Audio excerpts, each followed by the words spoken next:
Hello dear students, आज अपना topic रहेगा चारकॉट ट्राइड फीचर संग में बाइल ट्री के बारे में स्मॉल इंट्रोडक्शन।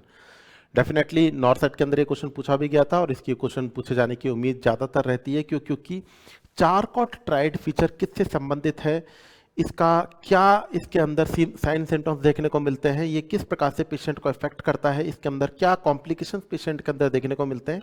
आज की डेट पे हम इन सब चीज़ों को यहाँ पर डिस्कस करने वाले हैं।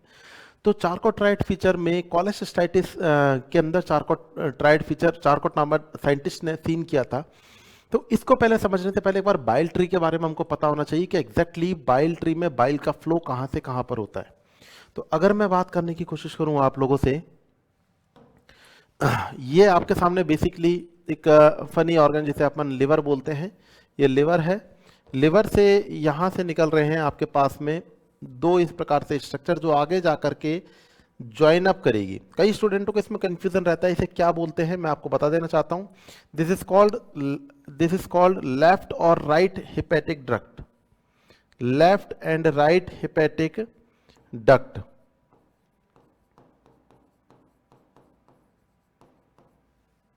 ये हो गया लिवर हेपेटिक डक्ट। इसे अपन बोलेंगे common hepatic duct, not common billed duct, common hepatic duct. और ये आगे की तरफ जब यहां पर आपका एक ऑर्गन होता है,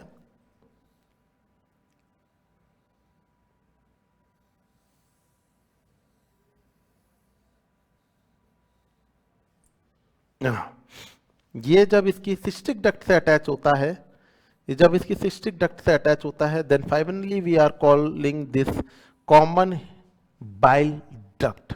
इसको हम क्या बोलेंगे, कॉमन बाइल डक्ट। और ये आगे जाकर के posterior surface of the stomach के थ्रू, और यहां से आपके पास में आ रहा है पैनक्रिएटिक डक्ट, जो कि गॉल डॉलर शेप्ड स्ट्रक्चर है। यह आगे जाकर के ओपन होता है एम्पुला ऑफ वेटर में। ये होगा एम्पुला ऑफ वेटर के थ्रू स्मॉल इंटेस्टाइन के ड्यूडेनम पार्ट में, और ये एम्पुला ऑफ वेटर कंस्ट्रक्टेड होता है इंस्फिक्टर ऑफ ओडाई के द्वारा। तो ये जो है इंस्फिक्टर ऑफ ओडाई है पिंक कलर की, इसे हम बोलेंगे इंस्फिक्टर ऑफ ओडाई, और ओपनिंग को बोलेंगे ampulla of waiter. Ampulla of waiter जो कि कंस्ट्रक्टेड किसके द्वारा हो रहा है, इंस्फिक्टर ऑफ ओडाई के द्वारा। इंस्फिक्टर ऑफ ओडाई के द्वारा ये आपके पास में ऑर्गन हो गया, इसे बोल दिया पैनक्रियास, इसे बोल दिया अपन ने कॉमन बाइल डक्ट। ये हो गया आपका गॉल ब्लैडर, और ये आपके सामने लिवर। अब आपको बेसिकली समझने की चीज ये है कि लिवर से बाइल का फॉर्मेशन होगा, जो कि कॉमन लेफ्ट और राइट हेपेटिक डक्ट के थ्रू, कॉमन हेपेटिक डक्ट के थ्रू आएगा, सिस्टिक डक्ट के थ्रू किसमें, गॉल ब्लैडर में। गॉल ब्लैडर में इसमें स्टोरेज होगा, यहाँ पर कोलेसिस्टोकाइनिन एंजाइम रिलीज होने के कारण से, और ये दोबारा से आगे की तरफ निकलेगा और कॉमन बाइल डक्ट के थ्रू होता हुआ कहां पर जाएगा, कहां पर जाएगा, ये स्मॉल इंटेस्टाइन के अंदर जाएगा। बाइल का बेसिकली वर्क याद रखना है आप लोगों को। Bile is responsible for absorption of fat soluble vitamin. Fat soluble vitamin के एब्जॉर्प्शन के लिए, फैट सॉल्युबल विटामिन मतलब एडीई के एब्जॉर्प्शन के लिए बाइल का होना जरूरी होता है। अब हम देखेंगे अपने टॉपिक पे, और उस टॉपिक का नेम है आपके सामने Charcot tried feature. Charcot tried feature क्या होता है, देखो इसको पढ़ने के लिए हम 3 पेशेंटों को डिस्कस करेंगे जिनके अंदर अलग अलग कंडीशन के कोलेसिस्टाइटिस प्रेजेंट है। एक आपके सामने इस प्रकार से मैं एक पेशेंट का गॉल ब्लैडर ड्रॉ कर रहा हूं, आगे की तरफ स्ट्रक्चर आप लोग को पता ही है। एक मैं आपके सामने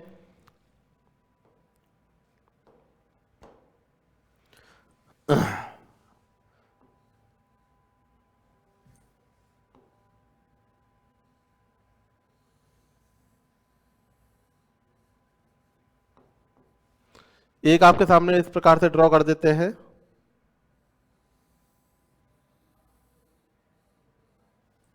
और एक मैं यहीं पर ड्रॉ कर देता हूं।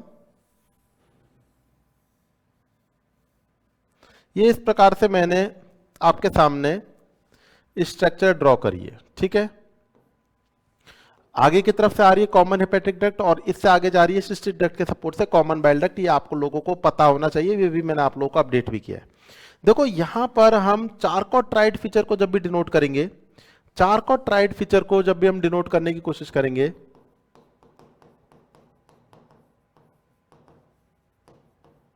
तो उसमें हम 3 पेशेंटों को स्टडी करने की कोशिश करेंगे। यहां पर एक पेशेंट ए है, यहां पर एक पेशेंट बी है और यहां पर एक पेशेंट सी है। पेशेंट ए के अंदर जो स्टोन का फॉर्मेशन हुआ है, डेफिनेटली कोलेसिस्टाइटिस में स्टोन का फॉर्मेशन होता है, तो मान लीजिए कि पेशेंट ए के अंदर जो स्टोन का फॉर्मेशन हुआ है within the body of the gall bladder हुआ है। पेशेंट बी के अंदर जो स्टोन का फॉर्मेशन हुआ है वो कहां पर हुआ है, within the cystic duct हुआ है। और पेशेंट सी के अंदर जो स्टोन का फॉर्मेशन हुआ है वो within the gall bladder हुआ है। तो यहां पर 3 कैटेगरी की कंडीशन को हम देखेंगे। पेशेंट ए का नाम लिख देते हैं हम biliary colic patient, biliary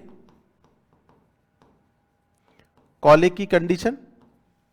patient B के यहां पर बाइलरी कॉलिक में कहां पर हो रहा है, this is called biliary colic. Biliary colic इसके अंदर कहां पर हो रहा है, स्टोन का formation within the body of the gall bladder.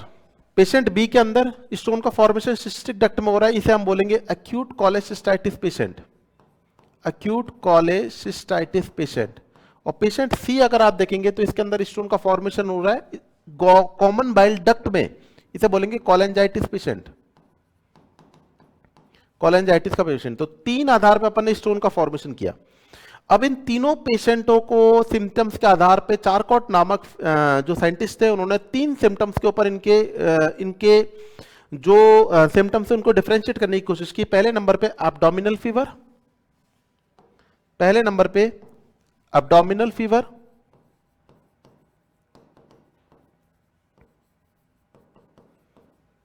दूसरे नंबर पे एब्डोमिनल पेन, अलग अलग रख देते हैं इनको, abdominal pain and second number पे फीवर और थर्ड नंबर पे जॉइंटिस। इन तीनों को इन 3 पेशेंटों में अलग अलग देखने की कोशिश करेंगे। यही चारकॉट नामक साइंटिस्ट ने किया था। एब्डोमिनल पेन तीनों पेशेंटों में देखने को मिलेगा, चाहे तो वो स्टोन का formation within the gall bladder हो, चाहे तो वो स्टोन का formation within the cystic duct हो, चाहे तो वो स्टोन का formation within the common bile duct हो। आपको बाइलरी कॉलिक हो, चाहे तो एक्यूट कोलेसिस्टाइटिस हो या फिर कोलेंजाइटिस हो, तीनों कंडीशन में पेन तो देखने को मिलेगा। तो यहां पर मैं टिक मार्क कर देता हूं कि हाँ भैया तीनों पेशेंटों में आप लोगों को एब्डोमिनल पेन तो देखने को मिलेगा। फीवर, फीवर हमेशा उस कंडीशन में होता है जिस कंडीशन में एनी टाइप ऑफ ब्लॉकेज हो। यहां पर किसका ब्लॉकेज होगा, हर जगह बाइल निकल रहा है तो बाइल कहीं पर भी अगर ब्लॉकेज में आ रहा है तो वहां पर फीवर का फॉर्मेशन होगा, फीवर होगा, क्योंकि fever is caused by the bacterial invasion condition. और बैक्टीरियल इन्वेजियन वहां पर होगा जहां पर ल्यूमन कंस्ट्रक्टेड हो जाएगा, समझ रहे हैं, जहां से आउटपुट नहीं जा पाएगा, बाइल बाहर नहीं जा पाएगा और बाइल अंदर रिटेन्ड हो जाएगा। तो डेफिनेटली उस कंडीशन में bile given the favourable environment for the growth of the bacteria, तो बाइल जहां पर स्टॉप्ड हो जाएगा, ऑब्स्ट्रक्ट हो जाएगा, वहां पर फीवर हो जाएगा, बैक्टीरिया की ग्रोथ हो जाएगी।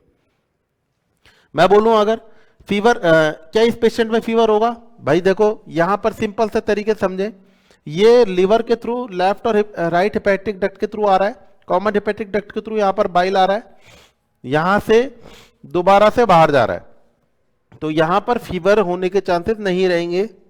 तो यहां पर हमने लिख दिया फीवर इस पेशेंट में,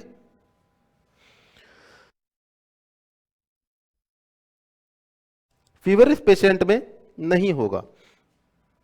नेक्स्ट नंबर पे अगर आप सेकंड पेशेंट को देखेंगे, यहां पर क्या होगा बच्चों, यहां पर यद्यपि बाइल का फ्लो नहीं ऑब्स्ट्रक्ट हो रहा है, बाइल यहां पर नहीं आएगा क्योंकि यहां पर स्टोन का फॉर्मेशन हो चुका है, तो बाइल सीधा निकल जाएगा, मतलब कॉमन बाइल डक्ट के थ्रू डायरेक्ट स्मॉल इंटेस्टाइन में चल जाएगा।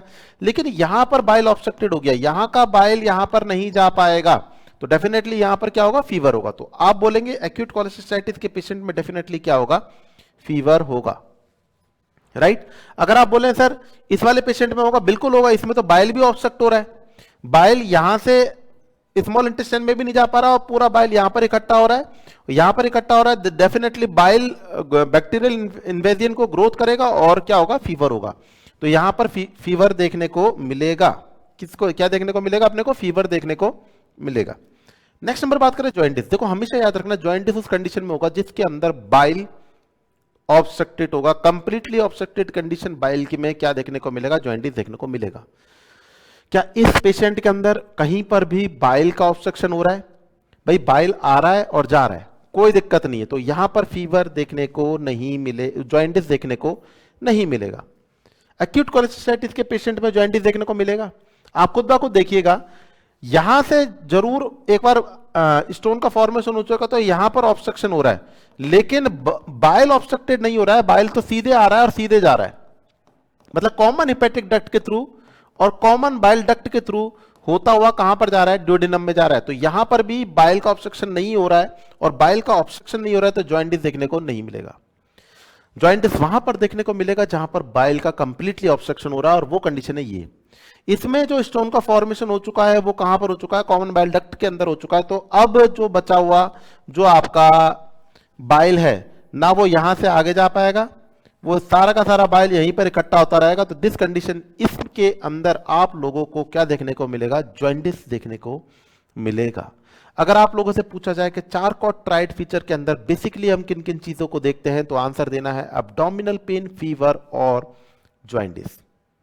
अब आप लोगों के लिए क्वेश्चन, चारकॉट नामक साइंटिस्ट ने न्यूरोलॉजिकल मैनिफेस्टेशन के ऊपर मल्टीपल स्क्लेरोसिस या फिर किसी और कंडीशन, मैं नहीं बताना चाह रहा हूं, किसी और कंडीशन में भी क्लासिकल ट्राइड फीचर दिए थे। तो कमेंट सेक्शन के अंदर उन क्लासिकल ट्राइड फीचर्स के नेम जरूर बताइएगा जिन्होंने Charcot tried feature neurological assessment में भी देखे जाते हैं। एक न्यूरोलॉजिकल की बीमारी का नाम मेंशन करना है और उसके ट्राइड फीचर भी मेंशन करने हैं। इसी प्रकार के और नॉलेजेबल वीडियो से जुड़ने के लिए कंटिन्यू जुड़ते रहें उत्कर्ष नर्सिंग क्लासेस के यूट्यूब चैनल से। Thank you so much. जय हिंद, जय भारत।